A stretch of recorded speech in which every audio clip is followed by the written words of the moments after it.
America के supreme court ने Donald Trump के रेसिप्रोकल टैरिफ पर रोक लगा दी। इसके बाद डोनाल्ड ट्रंप ने ग्लोबल वैश्विक टैरिफ 10% का लगाया। मतलब अमेरिका में आने वाले हर सामान पर 10% टैरिफ लगेगा।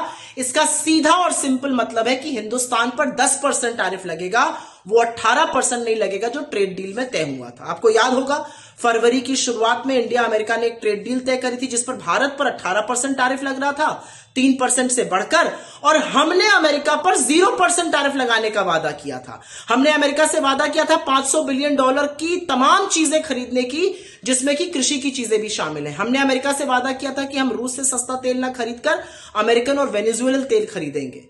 आपको याद होगा ये सब हमने फरवरी की शुरुआत में किया था, और सुप्रीम कोर्ट का जो फैसला अमेरिका में आया है उसके बाद हिंदुस्तान को सिर्फ 10% टैरिफ देना होगा। तो इससे बहुत सारे सवाल खड़े होते हैं। पहला सवाल, ऐसी क्या जल्दी थी कि नरेंद्र मोदी जी ने बिना सुप्रीम कोर्ट के ऑर्डर का वेट किए जल्दबाजी में यह डील साइन करी? महीनों से यह डील पड़ी हुई थी।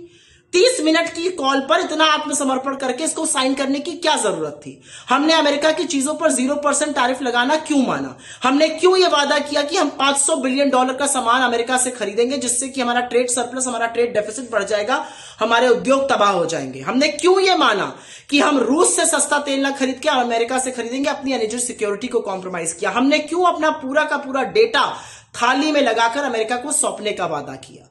इन सब सवालों का, और हम एक बात और सवाल है कि हम 3% से जो टैरिफ 18% पे बढ़ा था, 6 गुना, उसकी खुशी मना रहे थे। क्या मूर्खता कर रहे थे हम? इन सब सवालों का एक ही जवाब है, और वो जवाब है इस देश का कॉम्प्रोमाइज्ड प्रधानमंत्री। जब नरेंद्र मोदी और उनके मंत्रियों का नाम एप्स्टीन की फाइल में आने लगा तो वो घबरा गए और सीधे डोनाल्ड ट्रंप के सामने नतमस्तक हो गए। मोदी को यह भी डर था कि उनके मित्र गौतम अडानी के ऊपर अमेरिका में कानूनी शिकंजा वो कसता जा रहा था।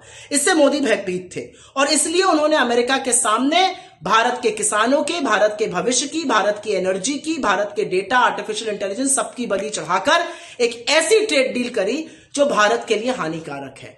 वरना कोई भी यह बात पूछेगा कि आप सुप्रीम कोर्ट ऑर्डर के लिए क्यों नहीं रुके? आपने इतना कुछ गवा दिया ट्रेड डील में अमेरिका के हवाले से, यह आपने क्यों किया? आपने देश की साख और देश की इज्जत के साथ साथ देश के भविष्य का समझौता क्यों किया? देश को दांव पर क्यों लगाया?